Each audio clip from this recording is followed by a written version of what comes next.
Hello and welcome to Pickleball Therapy, the podcast dedicated to your pickleball improvement. It's the podcast with you in mind. My name is Tony Roig. I am the host of this podcast. I am a master teaching professional. That is my main role in the pickleball world. And it is my pleasure to bring to you these weekly podcasts where we explore different concepts that will help you broaden your mind, play better pickleball, focus better on the pickleball court, all the things that we need that are greater than a third shot drop. And there's nothing wrong with a third shot drop. It's a perfectly fine shot, but there's so much more to pickleball than that. And in this podcast, we explore those. This week, we're going to talk about two different areas. One is I'm going to solve the mystery, not solve the mystery, but I'm going to explain the mystery of the phone ring that we have at the beginning of every episode. It engendered some feedback, and I want to take an opportunity to explain to you why the ringer's in there and to make some suggestions on how to address the ringer if it's something that is, you'd like for it to be something different, which is perfectly fine. And then, but before that, we're going to talk about productive metrics. And we're going to talk about the metric that is right for you. What is your productive metric? Because too often when we play pickleball, we get hung up on metrics that are not only not helpful, but that actually end up being potentially destructive to your game. So we're going to dive into that today.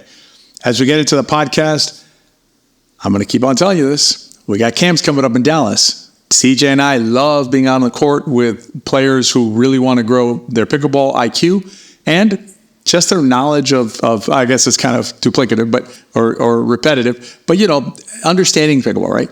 You want to know more about what are my objectives? How does this game put together? What's the picture of pickleball look like? And we love teaching those. And so we have some camps in Dallas coming up in November. If you have a chance to join us, it's an amazing opportunity to get on the court with CJ and I. So highly recommend you check those out. You can go to betterpickleball.com/pickleball-camps. I'll put a link in the show notes so you don't have to write that down. And check that out and see if you can join us. It's going to be an amazing time and a lot of learning. All right, let's talk about metrics. And the issue we're into when we're looking at metrics is, they tend to be sometimes pretty. They tend to bring us down. And the metric that's most commonly used out there is win-loss. Right? Did I win or did I lose? If I won a lot of games, great. If I lost a lot of games, bad. We're suggesting that there's a world in which you can apply a metric or a series of metrics that are much more productive and that are going to give you a much healthier and better relation with pickleball. And additionally, will also help you become a better pickleball player. You'll be able to use these metrics to improve your pickleball play. Win-loss is simply not a good metric. I'm going to put a link in the show notes to an article that we wrote about the productive metrics, so you can print it if you want to and have it with you on the courts or look at it from time to time. In there, there's a reference to a prior blog that we wrote, article we wrote about the win-loss metric, basically debunking that metric. So I'm not going to do that in this podcast. So if you want to know more about that, check that one out. What I want to do is I want to get into two different types of metrics that I want to talk about today, and I want to give you some ideas to pick a metric that's right for you. The first grouping are big picture metrics. These are metrics that will help you greatly improve your relationship with pickleball. Because here's the thing. Pickleball is about much more than I won a game or I didn't pop the ball up or whatever your current game-centric metric is. There's just so much more going on with this game, and it offers us so much more that these big picture metrics will help you grow as a player and enjoy the game more. So what you would do is if you pick one of these metrics, one of these big picture metrics, is the way you'd use it is you'd basically say, I'm going to lock this metric in. This metric resonates with me. I'm going to tell you which one resonated with me, and I've already taken action on it. I took action this morning on it. I'm going to pick a metric. I'm going to lock it in, meaning this is my metric, right? And then I'm going to measure myself against that metric. I'm going to start forgetting about winning, losing, and things like that, and I'm going to focus instead on the metric that really will improve everything about my relationship with pickleball. So let's jump into the big picture metrics. The big picture metric number one that I'm going to as a group is becoming the best partner. And think about being the partner that when your paddle comes up with anybody else's paddle on the court, there's a huge smile goes on their face. because they're like, oh, I get to play with fill in your name. That's just an awesome thing, right? And pickleball is not just a social sport, right? Social in the sense that we get to talk to other players and meet other people and things like that. Literally, we play it in a social structure. Why? Because we're playing doubles. And doubles is a team sport by definition. A small team, 2 players, but it is a team. So the better that your teammate feels and the better that you feel being out there, the better the energy is, the better you're going to perform. So the first thing we're going to do is we're going to talk about some things that we can do to take away negative conduct that we have. And then we'll talk about some, like layering out some really positive conduct that we can add to it. And you can think about it in terms of, basically stop doing these first. So the metrics I go through first and then add the other ones later. And these are sub metrics underneath the, becoming your best partner. So partner metric number 1 is to remove the dreaded eye roll, shoulder slump, or that verbal or exhalation that happens whenever a partner hits a shot that we don't like, whether it's a mistake, whatever it is, right? We don't like the shot. It's human nature to have an adverse nonverbal, so like the eye roll, things like that, or verbal reaction is you don't like the shot. So if you're a player, for instance, and you know that you do this from time to time, lock this metric in and pay particular attention to when you're doing those things the next time you play. And what will happen is, you'll notice it, right? So you'll be more aware of it in the moment. And if it's appropriate, you can say something to your partner and say, oh, I didn't mean anything by that, or whatever you want to do there. But here's the key. You're going to create an aversion to it. You know how like you get aversion to certain foods? Maybe you ate something and you got food poisoning sometime. So whenever somebody serves that food, you're like, I can't eat it. Same here. What you're going to do is create a negative aversion to that behavior in yourself, meaning you rolled your eyes, now you feel bad about it because you noticed it and had a reaction to it. And so little by little, your brain says, I don't like it when I eye roll, so I will stop eye rolling, and you'll start removing it from your game. But it becomes a very useful metric, right?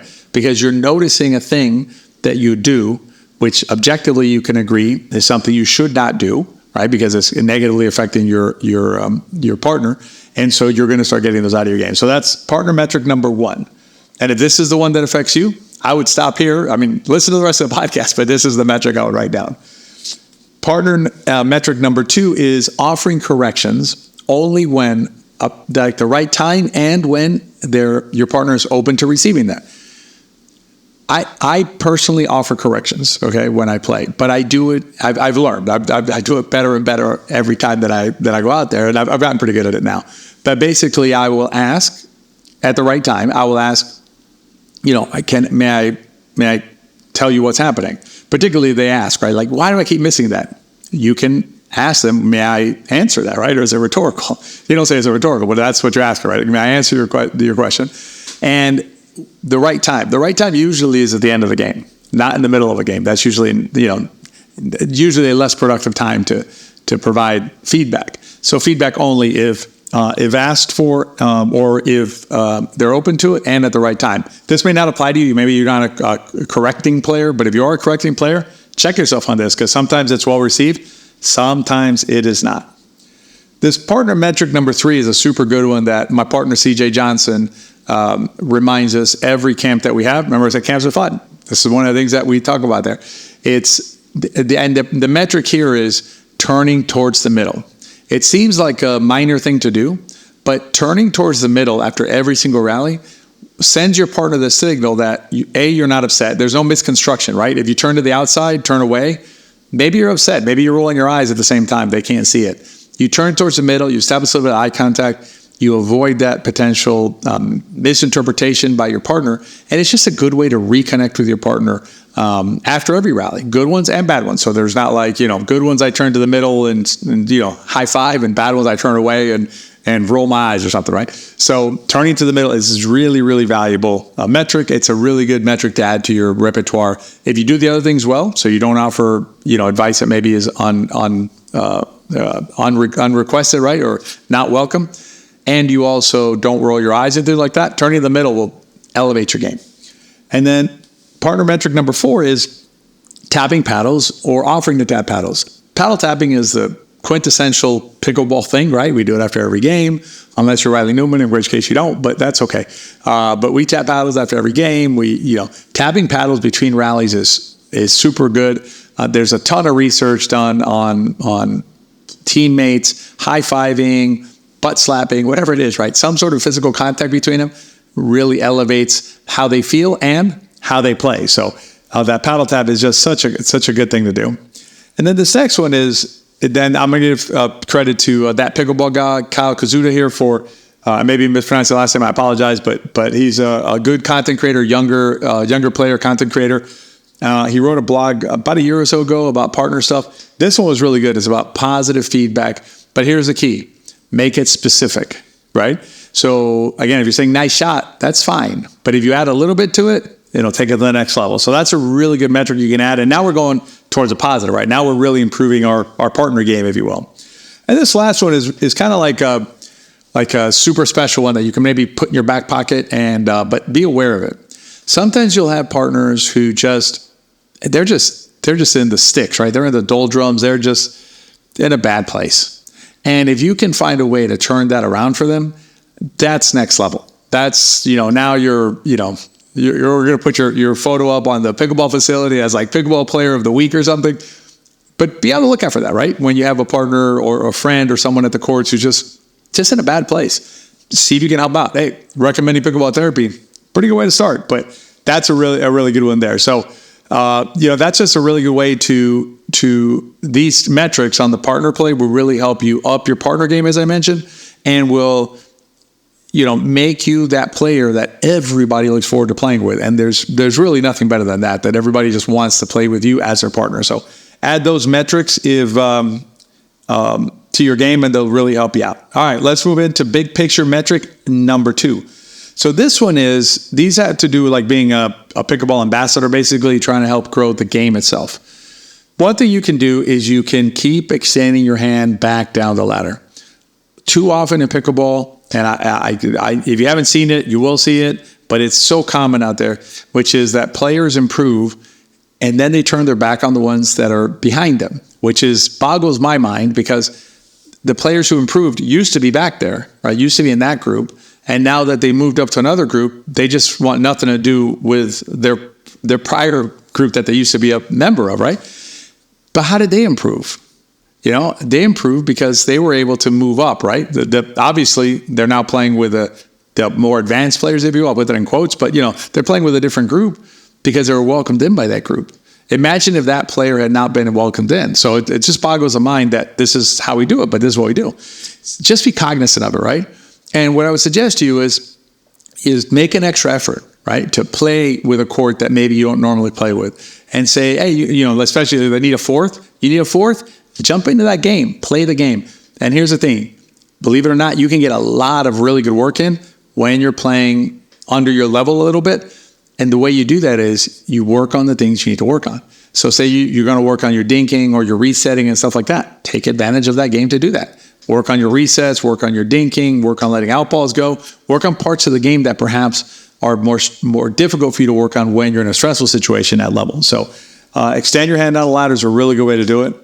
This next one is the one that I'm actually, I've added as my metric, and I've already started working on this, which is giving the gift of pickleball.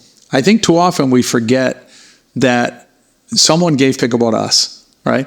There was someone, maybe you saw it on the news or something, that's possible. But for many of us, pickleball was given to us as a gift by someone else. Just think right now, take a moment and think, is there someone in my life who, a friend, a family member, just a loved one, whatever, someone who could benefit from pickleball? It could be as simple as, they just needed a good activity. Great. It could be more extreme, right? Loss of a loved one. That's an extreme, situation for somebody. Pickleball is a great way to get out of the doldrum there, right? The dark place they may be in. Exercise, weight loss. There's a million reasons to play pickleball, right? Think of someone who could benefit from pickleball and give the gift of pickleball. Why not make that your metric, right? And feel good that you're giving this wonderful activity, a wonderful sport to somebody else. Not whether you won or lost that last game, because frankly, at the end of the day, I bet you can't remember how many you lost or won, 3 months ago. So anyway, give the gift of pickleball. That'll be forever. And this last big picture metric is basically just go out of your comfort zone and force a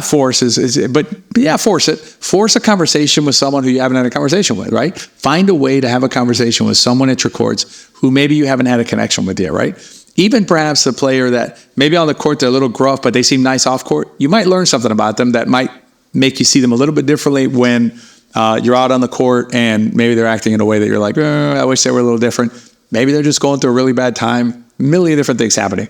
Talk to someone new. That's your big picture metric number 4. You can also think about it in terms of welcoming someone new. So if you happen to be in a situation where you're in a facility or courts and a new player comes in, someone who doesn't know anybody, why don't you be the first person to go over there and say, hi, how you doing? Can I, are you looking for pickleball? And then talk to them and figure out where they're at. They might even be the best player at your facility that you haven't met yet. So anyway, that's not the reason to talk to them, but just talk to someone new. That'll be a metric there. All right, let me give you some play metrics now. So these are metrics that you can use that actually apply to your play, right? These are metrics that that literally relate to how you perform on the pickleball court. The other ones are big picture, as I said. So the first one we're going to talk about is no net, please. The only player, object, anything you cannot beat is the net. You can even beat the out of bounds because your opponents might hit the ball. But the net, can't beat it. And what you can do is to really improve your play, just get the net out of play. And the way you do that is track your net shots. Whenever you hit the ball into the net, just pay attention to it. And you'll be like, not the net, right? And then that'll adjust your shot for the next time. If you're a system member, you understand trajectory and energy. You can adjust your trajectory, which is part of your self-correction inside the system. But the no net, please, radically change your game. And here's the thing. It's a super actionable metric. It's not just a metric that you're going to sit there and think about. It's something you can actually do something about. So that's play metric number 1. Play metric number 2 is to focus on your return of serve or pick any other shot that's really vexing you and focus on that one shot, not on 50 shots, not on 30 things, not just on one shot. The reason we said return of serve as the exemplar shot is because that's the shot that's critical. You got to have that shot, right? And so that's a great place to start with this project. But let's say your serve's been, bugging you, or your 4 shots, or this volley, or that shot, whatever it is. Make that your focus, so that all of your energy is focused on that one shot that you really need to focus on. That's actionable, and that'll improve results, because as you focus on what's going on, your shot will improve. When your shot improves, everything else follows along with it. Play metric number 3 is hitting the better shot. So that's a little bit mushy, but I'm going to explain it. You'll understand. So basically, think about it this way. There are tendencies that we have, right? Patterns, ways that we interact with the sport. An example might be like, every time the ball goes here, I do this, and that's probably not the best thing to do. If you have something like that, right? Something that's just, or I don't make it to the non-volley line every time, or I keep on rushing forward on the third shot and I'm getting smashed. Whatever it is, right? That's a shot or a movement or a strategy, a technique. Find it, right? Identify it, and then lock it in. And once you lock it in, then you start working on it, and that becomes actionable as well. Which leads me to the word of the week, which is actionable. A lot of times we get mired down in, and it's in pickleball and in life, in things that simply aren't actionable. They're just, they're not irrelevant, but they're not something we can do anything about. I was just chatting with CJ the other day about, we each head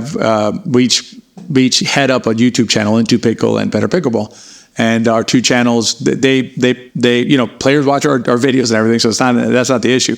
But there's a video that I came across that was Lee Waters melting down over lobs, right, which happened during a tournament probably a year or so ago, and that video has close to 300,000 views. Now, there's nothing technically wrong with the video, right? But it's not actionable. It's just entertainment, which is fine. But I can tell you that both on the our Into Pickle channel and our Better Pickleball channel, we have videos that are highly actionable, will radically change your game, that have 1,500 views over the last 2 years.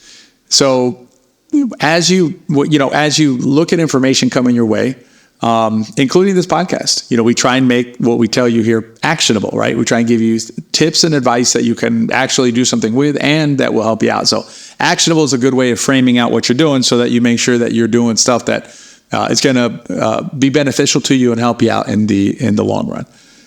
All right, we're going to jump into the riff in a second about the phone ringer. Why does the podcast always begin with a phone ringer? And I also want to talk about, some of you who that ringer doesn't resonate for you, right? It's not agreeable to you. And again, no criticism. It's perfectly fine for you to feel that way. And let's talk about that in the riff. Before we do, something that I don't mention enough on here is that by now probably that we have the course called the Pickleball System, which is our 1 year long. Let's get in there and do soup to nuts on your entire game, right? But there's other ways to interact with CJ and me in terms of coaching. And one of those that I wanted to mention to you is an 8-week challenge that we have. It's available at betterpickleball.com. Under our classes, there's a button that says classes on it. You go to that button and it's down there. There's other courses like singles and stacking. So if you're more advanced and you want to really learn stacking, I know a lot about pickleball. I know even more about stacking. So stacking is my jam. And it's such a powerful tool. But this 8-week challenge that CJ put together is just a really good challenge to, get in shape better with pickleball related moves, right? So you'll be doing exercises and things like that, but there is stretching exercise, but they're all around pickleball, which is cool because you're working on the moves and things that'll help you when you're out on the court. So check that out and see if it's something that interests you. You can find that again at the Better Pickleball website, and I'll put the link down in the show notes. All right, so let's talk about the phone ringer. First, I'll give you just a story as to why that is part of the podcast. And then let's talk a little bit about the ringer and what perhaps we can do to reframe the ringer in terms of how we receive it. So the ringer was actually, I started the podcast about 3 years ago. I started a little bit before CJ and I got together, as I recall. So, and I just wanted a place to chat about pickleball, and the riff is actually just some opportunity to talk about something like this. I wanted to bring some valuable content that I just didn't feel was out there. There's very little in the mental part of pickleball out there.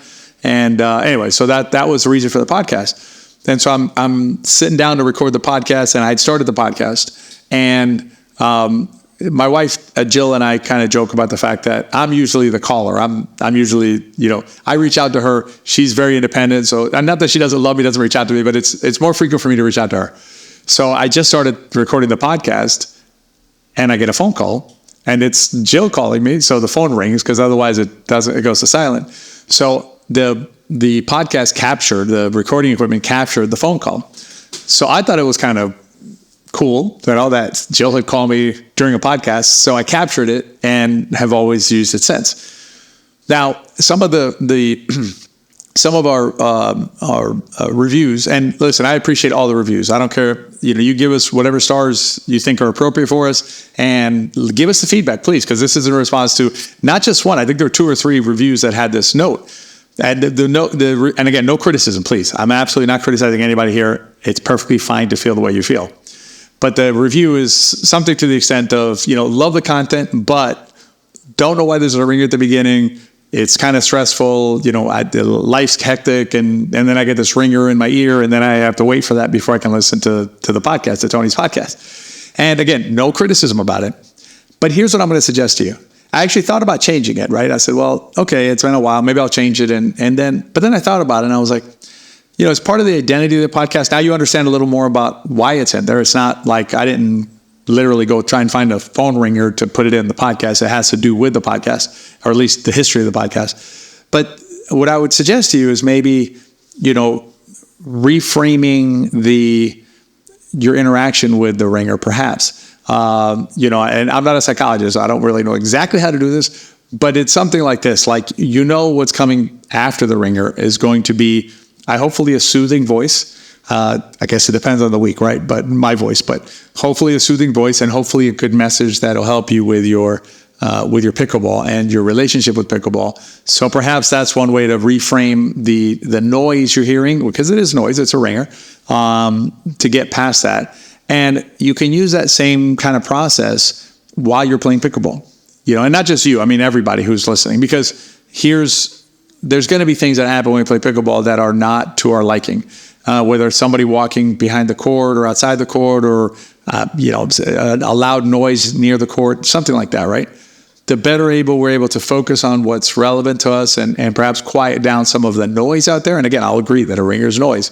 Perhaps the stronger we'll become as pickleball players. So hopefully that helps frame it out for you a little bit more in terms of the sound, and also with the with how to use this and to turn it into a positive process for ourselves. As always, rate and review the podcast. Really appreciate y'all rating and reviewing the podcast. The number of reviews has gone up significantly. I believe the podcast is reaching many more players because of it. So if you've reviewed us, thank you very much for giving a rating and review. If you haven't done so yet, no problem. But if you have a moment to do that, really appreciate you doing that on any platform you listen to it. If you happen to like the video type of view, we have the Pickleball Therapy channel on YouTube. Check that out. It has the slides behind me as I'm speaking. Plus, you get to see me smiling pretty much all of the podcast. I really like the podcast. So anyway, thanks very much for rating and reviewing the podcast. It's been a pleasure doing the podcast for the last 3 years, and I look forward to another 3 years of podcasting. As long as you will, as long as it has value, I will continue to do this. Anyway, and I almost forgot. Remember, if you enjoyed the podcast, share with your friends.